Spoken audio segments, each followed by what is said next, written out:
दही चूड़ा भोज में तेज प्रताप यादव का बड़ा ऐलान। नीतीश सरकार में मंत्री बनाए जाने पर तोड़ी चुप्पी। क्या तेज प्रताप यादव बनना चाहते हैं बिहार के मंत्री? तेज प्रताप यादव के जवाब से गरमाई बिहार की राजनीति।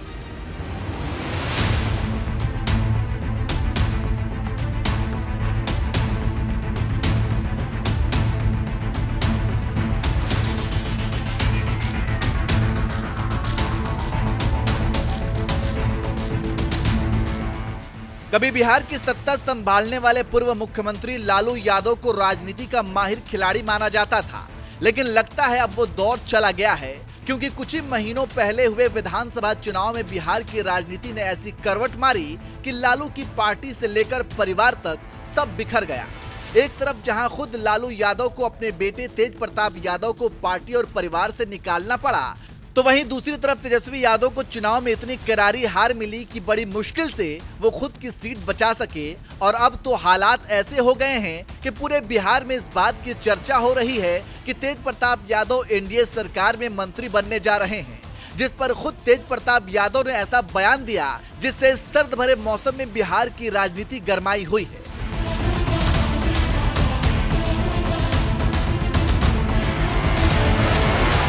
दरअसल बिहार चुनाव के दौरान लालू यादव ने अपने बड़े बेटे तेज प्रताप यादव को आरजेडी की कमान देने की बजाय उन्हें पार्टी और परिवार से ही बाहर का रास्ता दिखा दिया था, जिसके बाद तेज प्रताप यादव ने अपनी नई पार्टी बनाई, जनशक्ति जनता दल, और उसी पार्टी के चुनाव चिन्ह पर चुनाव भी लड़े, लेकिन जीत तो नहीं पाए। हालांकि पूरे बिहार में अपने बयानों से तहलका जरूर मचाया, क्योंकि तेज प्रताप यादव बीजेपी से ज्यादा हमलावर अपने छोटे भाई तेजस्वी यादव और कांग्रेस पर नजर आए, जिसके बाद ये अटकलें लगाई जा रही हैं कि देर सबेर तेज प्रताप यादव भी एनडीए सरकार के पाले में जा सकते हैं। यही वजह है कि 14 जनवरी को मकर संक्रांति के दिन जब वो प्रेस कॉन्फ्रेंस करने आए तो मीडिया ने सीधा सवाल पूछा कि क्या आप नीतीश सरकार में मंत्री बनने जा रहे हैं, जिस पर तेज प्रताप यादव ने जो जवाब दिया उसने बीजेपी विरोधियों के पेट में मरोड़ पैदा कर दी होगी, क्योंकि तेज प्रताप यादव तो पहले से ही मंत्री पद के लिए तैयार बैठे हैं और एक बयान में यहां तक कह दिया कि जिम्मेदारी मिलना किसको अच्छा नहीं लगता है। देखिए, आदमी को अगर कुर्सी मिलता है या जिम्मेवारी मिलता है, जिम्मेवारी अगर हमने इनको जिम्मेवारी दिया या मदन जी को जिम्मेवारी दिया या राठौर जी को जिम्मेवारी दिया तो ये क्या करेंगे? लात मार देंगे, छोड़ देंगे। उतना दिन जो आदमी घूम रहा है, मेहनत कर रहा है, मजदूरी करो तो उसका फलवा तो आदमी लेगा ना करेगा। बीजेपी के साथ गठबंधन कहाँ से बोल रहे हैं तो फिर बोलने नहीं दे रहा, फिर बोले कि आपका बाइक ले लें, इंटरव्यू लेते हैं। जहाँ से अब कुछ लोग सोचते हैं कि जैसे मंत्री विधायक हो जाएगा तो सोचता है कि ये हमारा सब कुछ होगा। तो कुर्सी का मान सम्मान करना सीखना होगा। जिम्मेवारी अगर मिलता है तो जिम्मेवारी मत कीजिए, जिम्मेवारी को लेना होगा, एक्सेप्ट करना होगा, इसको निभाना होगा। तो जिम्मेदारी मिलेगा तो क्यों नहीं निभाएगा कोई भी आदमी? अब जैसे तेजस्वी जी को नेता प्रतिपक्ष है, उनको जिम्मेवारी है तो हम निभा रहे हैं, तो वैसा हमको जिम्मेवारी अगर मिलेगा तो निभाएंगे।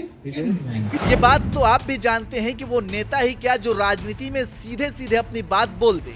असली नेता तो वही होता है जो इशारों ही इशारों में अपनी बात रखने में माहिर होता है।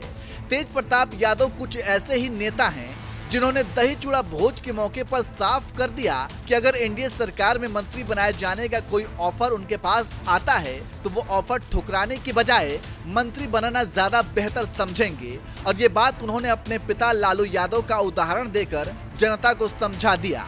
तेज प्रताप जी, एक खबर सोशल मीडिया पर चल रही है कि आपको खरमास के बाद जो है मंत्री पद मिलने वाला, क्या कहाँ तक सच्चाई है? अब मंत्री बनाएगा, मुख्यमंत्री बनाएगा तो उन लोग के ऊपर डिपेंड है ना, हम कैसे बोल दें? हम आप बनने के लिए तैयार है? बनने के लिए तैयार है। अब पिताजी ने हाउस में क्या कहा था जब पिताजी पार्लियामेंट में थे? किसके मन में इच्छा नहीं होती है? पिताजी ने कहा था ना, भाषण निकाल करके देख लीजिए, उन्होंने क्या कहा था कि प्राइम मिनिस्टर बनने का इच्छा, उन्होंने कहा था। हर एक लोगों के मन में होता है, कि हम जिम्मेवारी कुछ लें और उसको निभाने का काम करें। आपके मन में है? जब ऐसा कुछ होगा तो आप लोग को सूचित कर दिया जाएगा। फिलहाल पानी पीजिए आप लोग। तेज प्रताप यादव का ये बयान बता रहा है कि अगर एनडीए सरकार की ओर से मंत्री पद का कोई ऑफर आता है तो वो इसे झट से स्वीकार कर लेंगे, क्योंकि अब वो आरजेडी के नेता नहीं हैं, अब वो अपनी खुद की बनाई पार्टी जनशक्ति जनता दल के नेता हैं और चुनाव भले ही ना जीते हों, अगर तेज प्रताप यादव को मंत्री बनना होगा तो एनडीए उन्हें एमएलसी भी बना सकती है।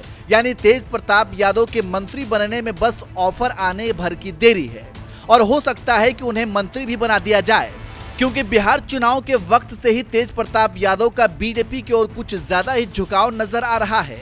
याद करिए तेज प्रताप यादव का वो बयान जब चुनावी नतीजों के बाद उन्होंने पीएम मोदी की तारीफ करते हुए कहा था कि ये जीत हमारे यशस्वी कर्मठ प्रधानमंत्री और विश्व के सबसे मजबूत नेता नरेंद्र मोदी के व्यक्तित्व और उनके जादुई नेतृत्व का कमाल है। जनता ने सीएम नीतीश कुमार जी के सुशासन को खुले दिल से अपनाया है। बिहार की ऐतिहासिक जीत भारत के गृह मंत्री और बीजेपी के चाणक्य अमित शाह जी और भारत सरकार में मंत्री और बिहार बीजेपी के प्रभारी धर्मेंद्र प्रधान जी की कूटनीतिक दूरदृष्टि और दिन रात किए गए परिश्रम का परिणाम है। इस विजय का सबसे बड़ा कारण एनडीए की अटूट एकता है। चुनावी परिणाम के बाद जिस तरह से तेज प्रताप यादव ने बीजेपी की तारीफ की थी, उसी के बाद से ये अटकलें लगाई जा रही थी कि जल्द ही वो बिहार सरकार में मंत्री बन सकते हैं। और अब तो उनका बयान बता रहा है कि वो खुद नीतीश सरकार में मंत्री बनाए जाने का इंतजार कर रहे हैं। अब देखना ये होगा कि मौका कब आता है जब तेज प्रताप नीतीश सरकार का हिस्सा बनते हैं। वैसे आपको क्या लगता है, क्या तेज प्रताप यादव को मंत्री बनाया जाना चाहिए? अपनी राय हमें कमेंट करके जरूर बताएं।